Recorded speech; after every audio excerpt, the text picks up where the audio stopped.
which is the denominator, and actual mass is the numerator. Then actual mass of the desired product divided by maximum theoretical mass based on the balance equation into 100% is the percentage yield. Then when ROH directly reacts with PCl5, there are no organic byproducts formed. Directly ROH is converted into RCl plus HCl and POCl3. Here only one step is there, but in the other one, first we dehydrate the 2-methyl-butane 2-ol to form an alkene. Here there are two possible alkenes.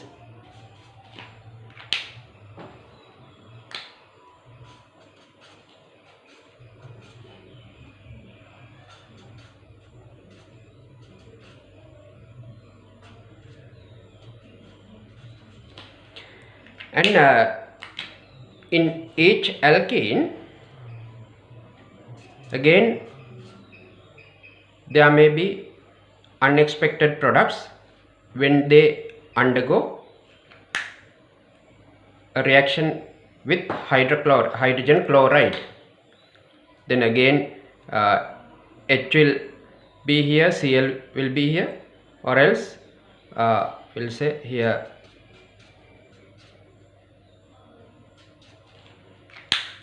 if Cl is with the tertiary carbon and H goes to the other, then we have achieved the desired product. But again Cl and H will be in wrong places. Again there is a product which is unexpected. In the other alkene also, if H bonds to the terminal carbon, then our desired product will be there. But if it is interchanged, here H goes to the tertiary carbon and Cl comes to the corner one, then again an organic byproduct is formed. Therefore the percentage yield will be less when more steps are there. Then give two reasons why this reaction would produce a greater yield of this chloroalkane in this combined reactions. Here one thing is when ROH reacts with PCl5, it undergoes a single step, whereas this combined reaction should undergo two steps. And there are no organic byproducts formed when alcohol reacts with PCl5, but when the tertiary alcohol undergoes dehydration followed by electrophilic addition with HCl, there are organic byproducts formed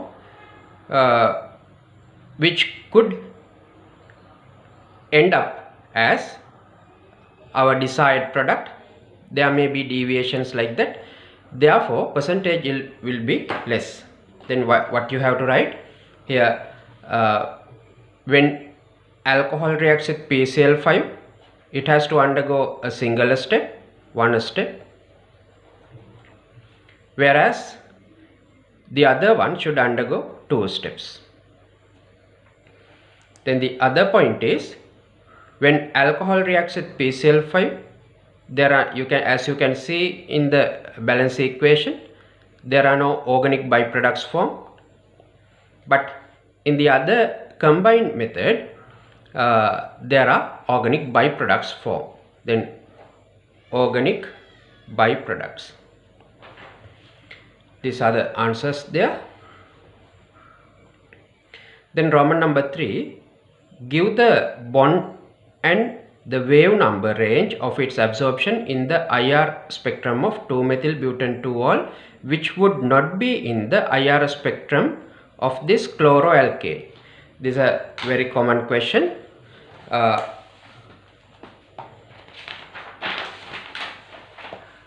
Always you find in the papers here that OH of alcohol forms a broader peak due to the occurrence of OH, that is a OH stretching, that is between 3750 to 3200 cm minus wave number. So it's a very highlighted peak. Then that peak is absent for RX. Here they ask you to give the bond and the wave number. Then there are 2 points. One thing is bond, you have to give the bond and the specific wave number range. Specific bond and the specific wave number range, which shows that it is an alcohol. Then wave number range is 3750 to 3200 cm minus. Then the relevant bond is OH bond. Then don't put dash in front of O. This shows that the stretching, that bond represents the stretching between carbon and oxygen. This peak is not sharp. The best peak, the prominent peak that you should show is O-H bond. Then OH stretching occurs by the absorption of the wave number region 3750 to 3200 in the IR spectrum. So the relevant bond is O-H, then OH stretching, then the relevant wave number range is 3750 to 3200 cm minus. Next one, in the liver, enzymes oxidize some alcohols as part of the process which removes them from the body. During this process, many aldehydes produced are toxic. Other alcohols are excreted unchanged. Then between 1880 and 1950, 2-methyl-butane-2-ol was used as an anesthetic. Explain why 2-methyl-butane-2-ol was preferred to 2-methyl-butane-1-ol. So you have to answer this with respect to chemistry, not with respect to medicine. Here there may be a difference in the stereochemistry. Here 2-methyl-butane-2-ol, it is a tertiary alcohol. 2-methyl-butane-1-ol, here it's a primary alcohol. Then you have to think according to chemistry why it is much preferred. Here you know that alcohols can undergo oxidation. Here enzymic oxidations are occurring in the in our body. Therefore, when 2-methyl-butane-1-ol 2-methyl butane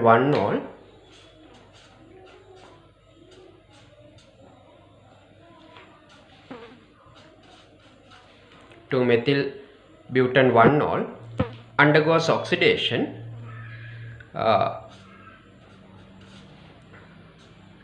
Toxic aldehydes will be formed here. Therefore, in order to avoid the production of aldehydes in our body, the OH should not be a primary alcohol.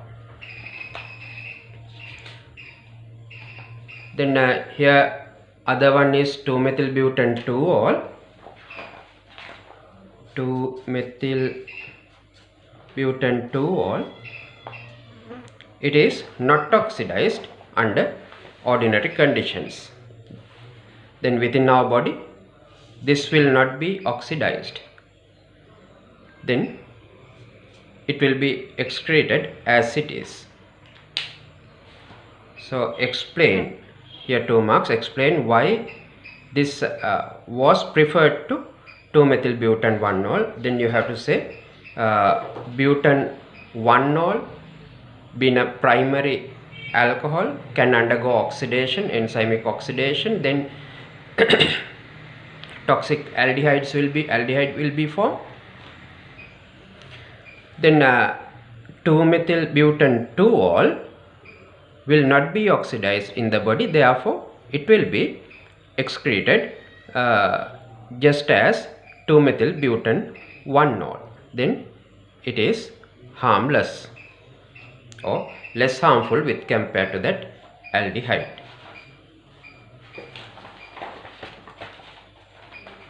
Then question number 18. Here urea and ammonium nitrate are nitrogen rich water soluble fertilizers which are important to the agricultural industry worldwide. Ammonium nitrate contains 35% nitrogen by mass. Okay. Then calculate the percentage by mass of nitrogen in urea. Urea, CO, NH2 twice. Here nitrogen 14 plus 2 16 into 2 32, 42 44 plus 11 16 to 60. Formula mass is 60. Then calculate the percentage by mass of nitrogen. Nitrogen, there are 2 N atoms in the molecule. Then 14 plus 14 28. Total mass is 16. Then 28 divided by 16. Calculate the percentage by mass of nitrogen in urea. Then into 100%. Okay. Then 28 divided by 60. Then 46.66 recurring.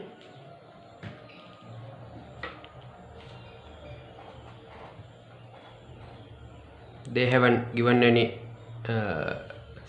specific significant number of significance. Then we'll say 46.667%. Then part B, urea is supplied as solid pellets and is used widely in Africa and Asia, particularly in the cultivation of crops such as rice, which are grown in fields immersed in water. It hydrolyzes to form ammonia and carbon dioxide. They have given the equation. After the urea is applied to the soil, the ammonia form may escape into the atmosphere unless it dissolves in water. Crops cannot absorb ammonia or urea directly, but can take up and use dissolved ammonium ions. If it is converted into ammonium ions, the plant roots can easily absorb it. So it should be converted into NH4+. Suggest why urea is used as a fertilizer for crops such as rice, but not in regions with unpredictable rainfall patterns. Now, according to the given description, when urea undergoes hydrolysis, ammonia and CO2 are formed, but if excess water is absent here in the vicinity, that ammonia will escape to the atmosphere without being dissolved in the soil water. Then suggest why urea is used as a fertilizer for crops such as rice. They say that rice which are grown in fields of immersed water, then excess water is there. Whenever that urea undergoes hydrolysis, the ammonia form will dissolve in water. You know that ammonia is highly soluble in water, followed by it reacts with water, thereby ammonium ions and hydroxide ions are formed. Then if excess water is there, we can make sure that the form ammonia ends up as ammonium ions. Then the description says that ammonium ions are readily absorbed by plant roots.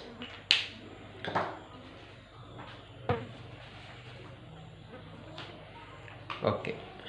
Then you may sometimes argue, if water is not there, how it can undergo hydrolysis here. Actually, this is a slow process.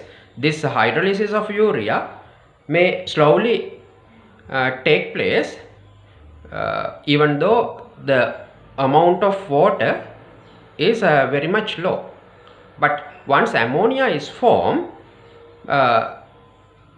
it needs more water in order to trap ammonia. If excess water is there, the form ammonia will be trapped by water. Therefore, in order to make sure that the majority of ammonia formed through the hydrolysis is trapped, it needs excess water. So rice here it says that fields immersed in water, that means excess water is there. Then you have to say that rice grow in the fields immersed in water. Therefore, whenever urea is hydrolyzed, the resultant ammonia form will be dissolved in water, followed by that aqueous ammonia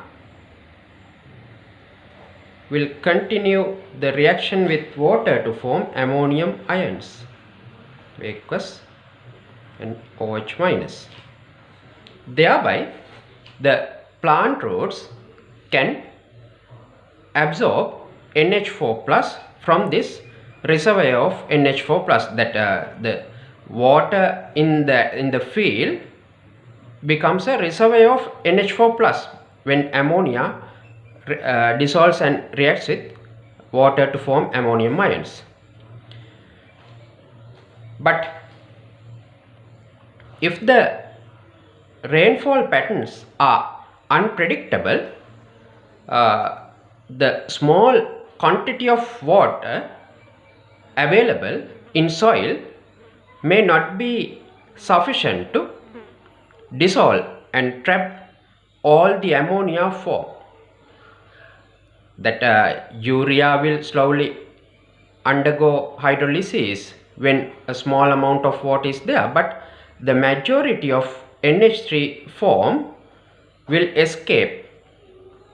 It is not trapped within the soil, provided that there is no sufficient water. Then when the rainfall patterns are unexpected, then the farmers cannot predict at which time period that they have to apply this urea into the field. Therefore, such fertilizers are not suitable in such areas with unpredictable rainfall patterns. You have to mention that here. Then both urea and ammonium nitrate are made from ammonia. Ammonia is manufactured in the Haber process, in which nitrogen and hydrogen are passed over an iron catalyst at a temperature of 400 degrees Celsius and pressure of 200 atm. Draw on the axis the Maxwell-Boltzmann distribution of molecular energies, not the speed, molecular energies of the reactant gases shown on your diagram. The activation energies for the catalyzed and uncatalyzed reactions. Okay, then this x-axis is energy. You start from the origin, then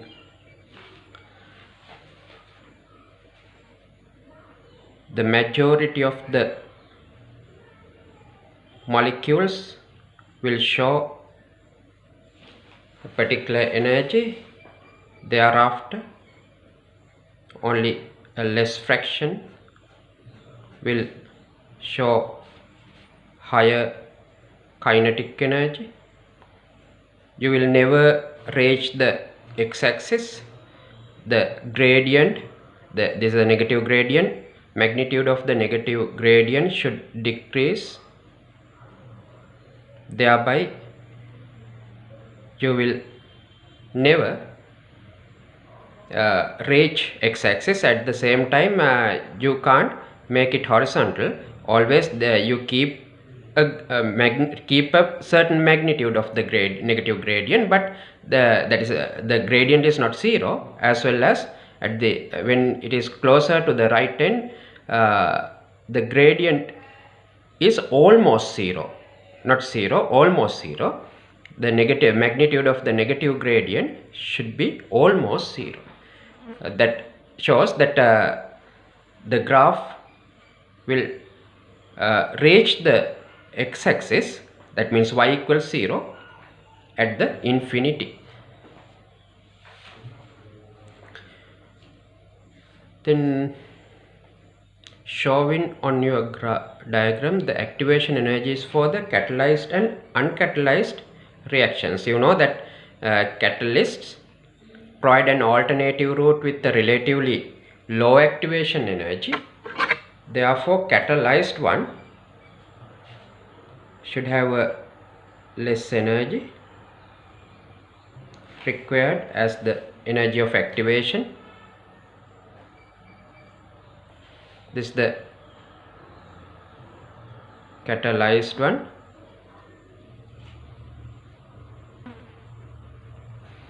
Then catalyzed and uncatalyzed. Then if it is uncatalyzed, the activation energy of the pathway will be relatively high.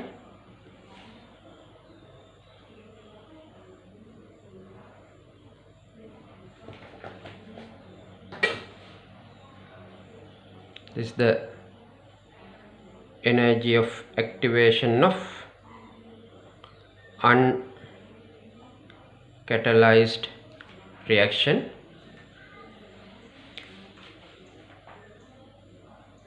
Then draw showing on your diagram.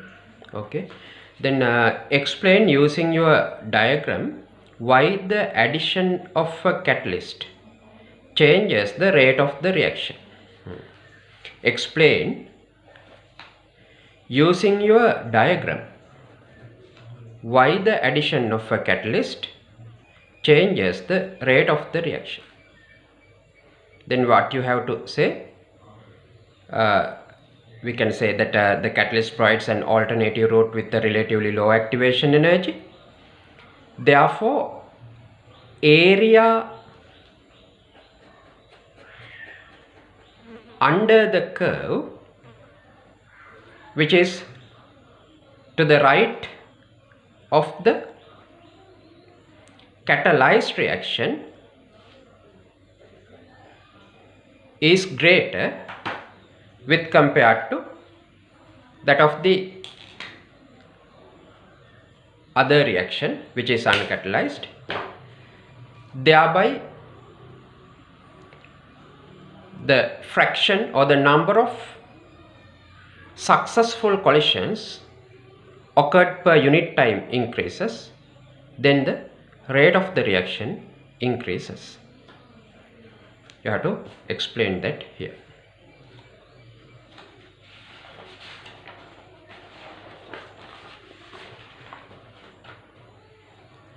Next one, explain the effect of increase in the pressure on the equilibrium yield of ammonia. Increase in pressure. When the pressure increases, now say here N2 plus 3H2 all are gases. There are 4 gaseous molecules here. In the product side only 2 gaseous molecules are there. When the pressure increases, the position of equilibrium moves forward to counteract the change. Thereby, yield of ammonia increases. Here explain the effect of increase in the pressure. Then effect. Then you have to mention the effect as well as you have to explain. Then what's the effect? The yield of ammonia will increase at equilibrium. Then explanation.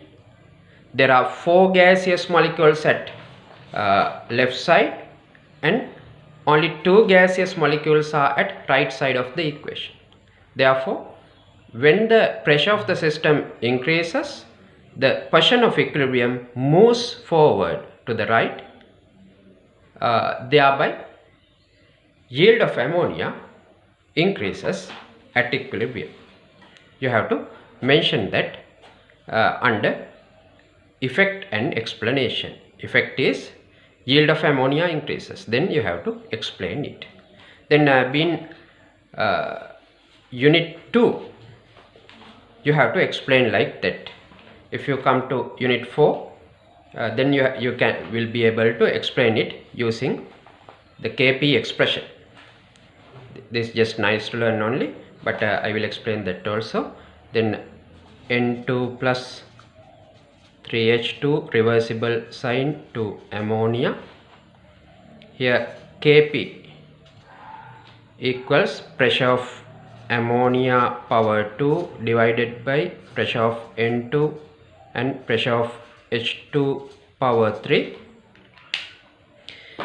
When the pressure of the system increases, according to simple mathematics, we know that since the overall power of the denominator is less than the overall power of the denominator, here overall power of the denominator is equal 4, whereas numerator is just 2. If the pressure increases, it is more affected, the denominator is more affected than the numerator in the Kp expression. When the denominator is more affected, that means when the pressure increases, increment of the denominator, here multiplication, increment of the denominator will be greater with compared to the increment of the numerator. Thereby, this quotient of Kc expression will be a smaller value than Kp expression, Kp value at the given temperature. Again, when the pressure increases, denominator is more affected than the numerator because the overall power of the denominator is greater. Then when the pressure is high, increment of the denominator is greater. When the denominator is greater, this overall value of the quotient of Kp expression becomes relatively less with compared to the initial value. Therefore, now this value of that quotient is less than the Kp value at the given temperature. Then system tries to re-achieve Kp. In order to re-achieve Kp, again numerator should be greater and the denominator should be smaller. That means equilibrium position moves forward in such a way that ammonia concentration or the pressure partial pressure of ammonia increases, whereas partial pressure of N2 and H2 decreases. Thereby the yield of ammonia increases. For the moment, being unit 2 students, you have to explain that there are 4 gaseous molecules at left side, 2 gaseous molecules at right side. When the pressure increases, the position of equilibrium moves forward to the right to counteract the change, oppose the change. Thereby yield of ammonia increases.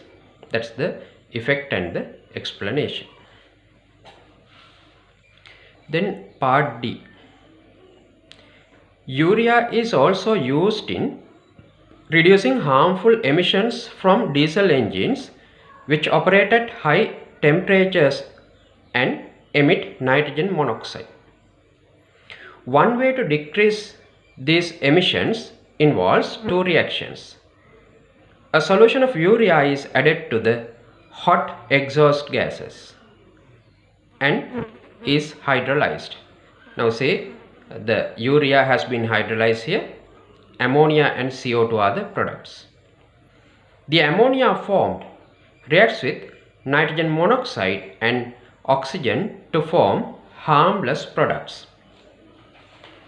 Now here harmless products, you should know that the emission of NO to the atmosphere will lead several problems. Here in ammonia, nitrogen is at the lowest possible oxidation state of -3. It can undergo a redox reaction with NO. Here nitrogen is at +2. Then the stable molecule N2 can be formed here. Then the destination will be the same, starting with -3 to 0 here, +2 to 0 here. -3 to 0, it's an oxidation. +2 to 0, it's a reduction. Therefore, the number of electrons involved in oxidation and reduction are not the same when one molecule of ammonia and one molecule of NO are used. Therefore, since nitrogen of ammonia loses 3 electrons while nitrogen of NO gains only 2, atmospheric oxygen may involve here to gain the additional electron. So ammonia loses 3 electrons, nitrogen gains only 2 in NO. Therefore, the additional electron given by nitrogen of ammonia can be given to oxygen, but one electron is not sufficient for oxygen. It needs 4 electrons. Therefore, we'll take 4 ammonia. Then here also 4. Then 4 nitrogen will lose 3 into 4, 12 electrons. Here +2 to 0, 2 into 4, 8 electrons gain. Then the difference is 4. That 4 electrons can be given to 1 or 2 molecule. Then 4:4:1 ratio, they react each other. Then altogether here 4, 8. That means 4 N2. Then 12 hydrogen. Then 6 water will be formed. Then finally that the harmful NO gas in the exhaust will be converted into harmless N2 gas. So it's a very much useful reaction. Okay, the first reaction is the hydrolysis of urea to form ammonia and CO2, followed by that ammonia should react with NO. Not only with NO, if acidic gases evolve from the exhaust like sulfur dioxide, an acid-base reaction can take place here. Here I concentrate on NO. Okay, here the ammonia formed reacts with nitrogen monoxide and oxygen to form harmless products. Okay, state why reaction 1, this one, is not a redox reaction.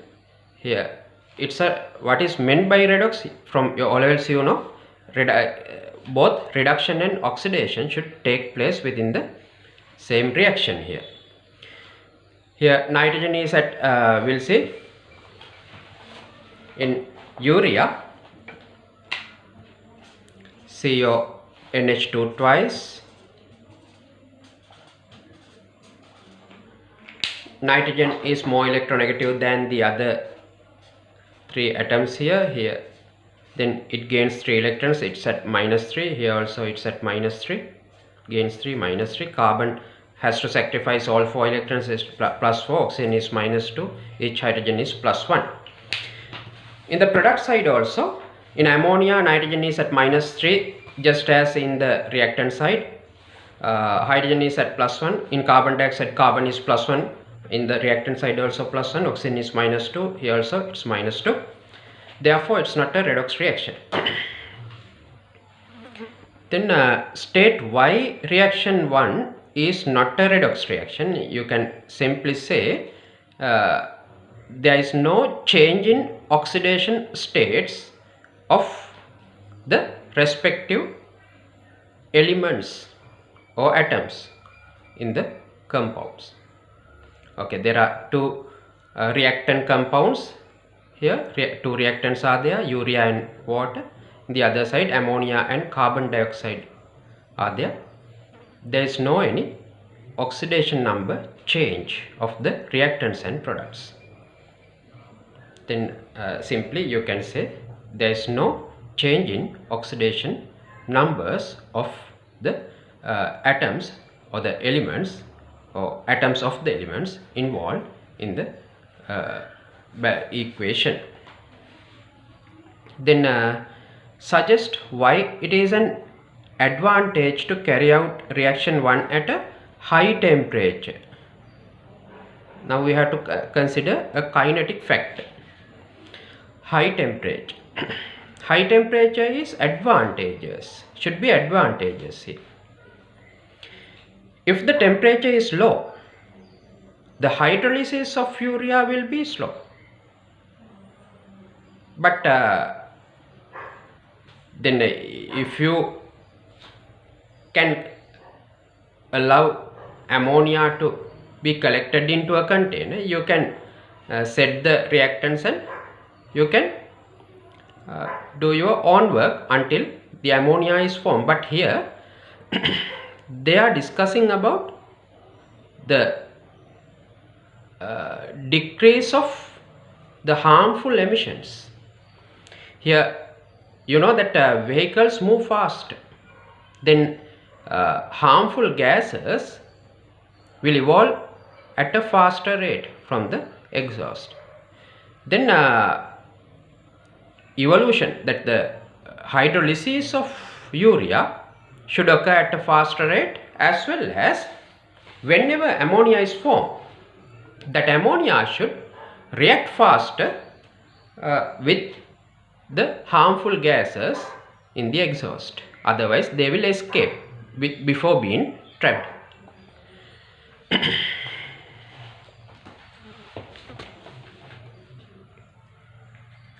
Then you have to link chemistry for the answer. Here high temperature advantages. Here at high temperatures the average kinetic energy of reactant molecules will be high. Then the hydrolysis of urea will be faster, as well as the formed ammonia will react with the harmful gases in the exhaust at a faster rate. Then both the reactions will be fast. Then see, it says the ammonia form reacts with nitrogen monoxide and oxygen to form harmless products. Here the aim is to convert the harmful products into harmless products. Then you have to say, at high temperatures, the kinetic energy or the mean kinetic energy of the reactants is higher, then the rate of the reaction is higher, it's greater. Therefore, the hydrolysis of urea to form ammonia, as well as the reaction between the harmful gases and ammonia, will be fast. You have to mention them.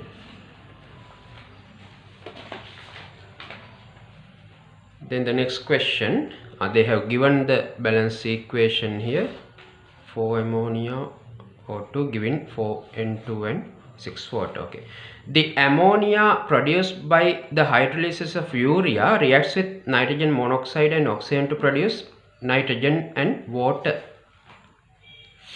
Water means water vapor here. Explain using oxidation numbers why this reaction is a redox reaction, but not a disproportionation. Then you have to justify that it's a redox reaction, as well as it's not a disproportionation. Then nitrogen in ammonia is at -3, nitrogen of NO is at +2. Here in N2 nitrogen is at 0. Then there is no change in oxidation numbers of hydrogen, +1 in either side. Here oxygen of NO is at -2 in either side. Here this oxygen, the gaseous O2 undergoes reduction. Then there are two reductions. Nitrogen of NO goes from +2 to 0 is a reduction. Then oxygen goes from 0 to -2 is a reduction. There are two reductions and one oxidation. Therefore, it's a redox reaction. Then how to say that it's a redox reaction? Redox means reduction plus oxidation. Then both reduction and oxidation have taken place here. Then what are the reductions? Nitrogen at +2 of NO undergoes a reduction to form N2, which is at 0. That's one reduction. Then oxygen goes from 0 to -2, from O2 to water. Therefore, there are two reductions. Then oxidation, then nitrogen in ammonia undergoes an oxidation from -3 to 0 is the oxidation. Like that, you have to explain that.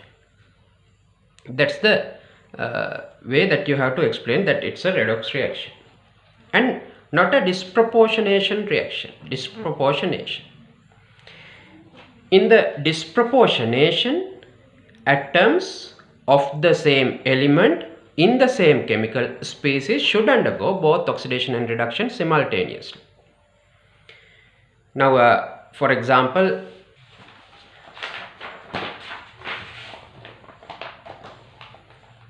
we'll take an example in your syllabus: sodium hydroxide plus chlorine, NaCl, NaClO3 plus water. Here chlorine goes from 0 to -1 when sodium chloride is formed, 0 to +5 when NaClO3 is formed.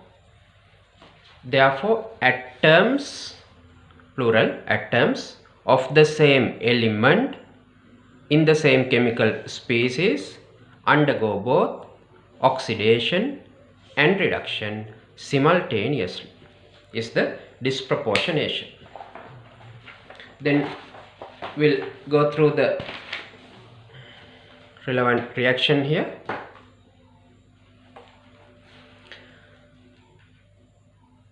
Atoms, there are atoms of the same element in both the reactants, ammonia and NO. Atoms are there, atoms of nitrogen are there. Undergo here -3 to 0 oxidation, +2 to 0 reduction, undergo reduction, but they are not of the same chemical species. They are two separate compounds. Therefore, according to the definition of disproportionation, this is not a disproportionation because ammonia and NO are two different chemical species. Now again see the definition. Atoms, that's true, nitrogen atoms of the same element, the element nitrogen, in the same chemical species. They are not in the same chemical species. Undergo both oxidation and reduction. That part is correct. Oxidation -3 to 0, reduction +2 to 0. Since the atoms of nitrogen which undergo both oxidation and reduction are not in the same chemical species, this is not a disproportionation reaction. Then second part you have to write, even though atoms of nitrogen undergo both oxidation and reduction, the reduction occurs in one chemical species, that is NO. The oxidation occurs in another chemical species, that is ammonia. Therefore, it's not a disproportionation. Then last one, give two reasons why it is important to remove nitrogen oxides, plural, oxides, from the exhaust gases of diesel engines. Okay.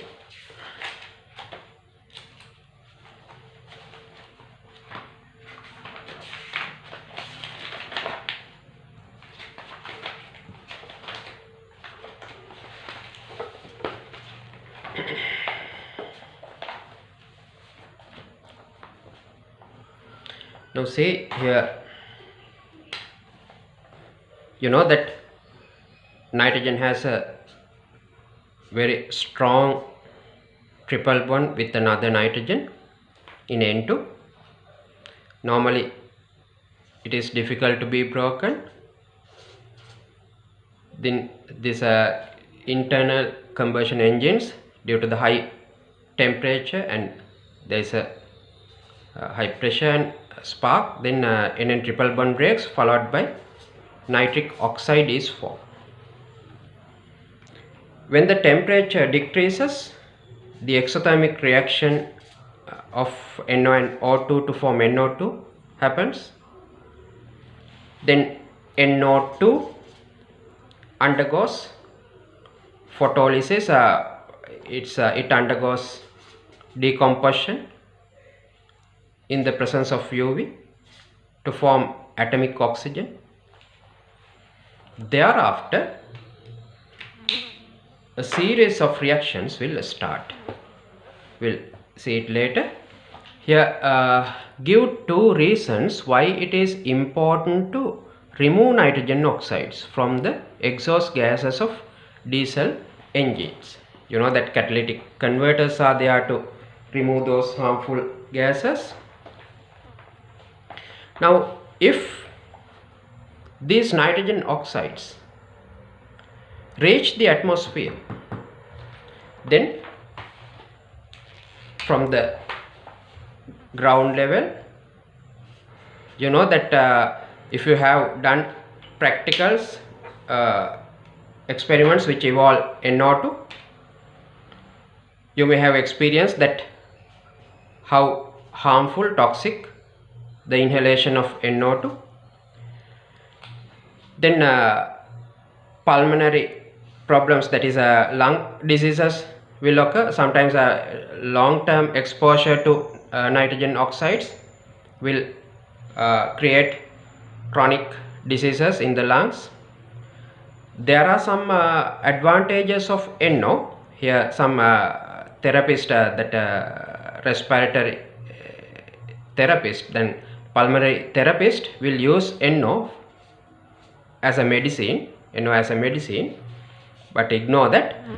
Normally there are so many disadvantages for human beings and plants when there is an excessive NO and NO2. Now one problem is then lung diseases. Two reasons why it is important to remove nitrogen oxides from the exhaust gases. Lung diseases, one thing is that. Then secondly, this is a key factor. Nitrogen oxide is a key factor in photochemical smog. Thirdly, it contributes for acid rains. Very rarely these oxides will slowly pass the troposphere to reach the stratosphere where ozone is there. Then it may contribute for ozone depletion, but the probabilities are relatively very much low for that, because nitrogen oxides have to pass through troposphere to reach the stratosphere. It's not easy. Anyway, there is a chance. Okay, we'll see this in detail here. Suppose you inhale nitrogen dioxide. Even though you inhale nitric oxide, it will be converted into nitrogen dioxide. In the presence of oxygen at the alveoli, it can create HNO3, nitric acid. Then epithelial tissues will be damaged. Then long-term exposure to those oxides, nitrogen oxides, will create chronic diseases. One thing is that. Then photochemical smoke. Photochemical smoke. Photo means light. Then chemical reactions occurred with the aid of light. Photochemical smoke. Then smoke plus fog. Here you have heard of smoke. Then smoke can be seen, can be observed once the vicinity is not clear. There may be particulate matter, solid particles, sometimes harmful other gases like NO, SO2. Then that is smoke. And fog. In the fog also there may be mist, water vapor, as well as volatile organic compounds will be there. Then fog plus smoke together, it says that it is smoke. Then in the photochemical smoke, when almost 100% inert volatile organic compounds enter the atmosphere, the harmful reactions will now here it started like that. Here nitrogen reacts with oxygen to form NO. Then NO reacts with oxygen to form NO2. Thereafter NO2 undergoes decomposition, a photochemical reaction to form atomic oxygen. You know that atomic oxygen is highly unstable. Then atomic oxygen can react with atmospheric oxygen to form ozone, an oxidant, harmful oxidant. Then at the same time, atomic oxygen can react with water to form hydroxyl free radicals. Those free radicals like hydroxyl free radicals, oxygen free radicals, they can react here. We'll say that a hydroxyl free radical attacks here, then water will be formed, RCH2 free radical will be formed. Thereafter a chain of reactions will start. Finally we'll say CH3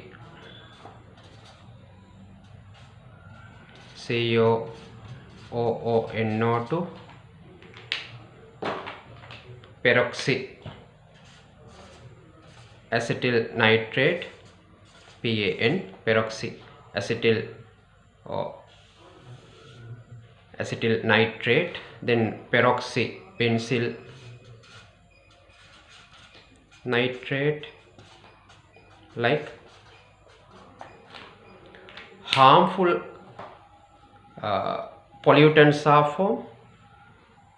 Then finally those oxidants like ozone, sometimes saturated and unsaturated aldehydes form through free radical reactions. Peroxy acetyl nitrate, peroxy benzyl nitrate, PBN. These will create the troposphere, a highly harmful area for human beings and plants. Therefore, the authorized people must avoid the emission of NO to the atmosphere. Not only NO, other harmful gases like sulfur dioxide, then unburned hydrocarbons. There are catalytic converters for that. Then we'll say that NO and CO are going to be released to the atmosphere. Then if the oxidation number of nitrogen becomes greater, it becomes more harmful. But with compared to carbon monoxide, carbon dioxide is less harmful. Therefore, once carbon monoxide is oxidized, it becomes less harmful. Therefore, if carbon monoxide is converted into carbon dioxide, it is much better. But if nitrogen oxide is converted to nitrogen dioxide, N2O5, N2O4, like that, in that oxidation we create very, very toxic chemicals. Therefore, this should be converted into harmless N2 gas. Therefore, a catalytic converter, suitable catalytic converter should be employed here to make it carbon dioxide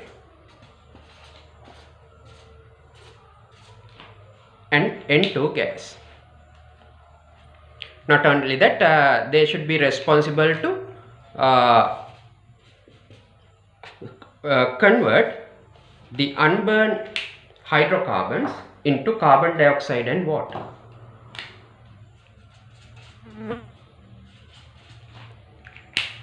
In that way, we have to minimize the formation of photochemical smoke. Then acid rain, NO will readily become NO2, followed by NO2 itself will undergo a disproportionation provided that oxygen is not there. But in our planet, in our atmosphere, oxygen is there. Then if NO2 reacts with water, oxygen will support it for further oxidation. Then it will end up as nitric acid. Here +4 to +5 is the oxidation. Those 4 electrons should be given to O2. Then in that way, if nitrogen oxides enter the atmosphere, it will end up as nitric acid or some nitrates, compounds containing nitrates. If sulfur dioxide is given to the atmosphere, then it will be H2SO3 or sulfite ions, or followed by it will undergo oxidation to form sulfuric or the compounds containing sulfite and sulfate. Then finally they will reach the earth's surface back as acid rains by dissolving in the rain. Therefore we have to minimize the acid rains by minimizing the acidic evolution of acidic gases and we have to avoid entering the acidic gases into the atmosphere. Then ozone depletion. Now when NO enters the atmosphere, it will be oxidized to NO2, but NO2 will be decomposed to NO and O. Thereafter again that NO will be oxidized to NO2. Then NO2 will again be decomposed to NO and O. But this story will not last forever. The atomic oxygen will react with O2 to form ozone. Again, ozone can support NO to become NO2 and O2. Like that, there is a complex series of reactions. Now if this is the Earth's surface, those harmful gases should pass the troposphere to enter the stratosphere.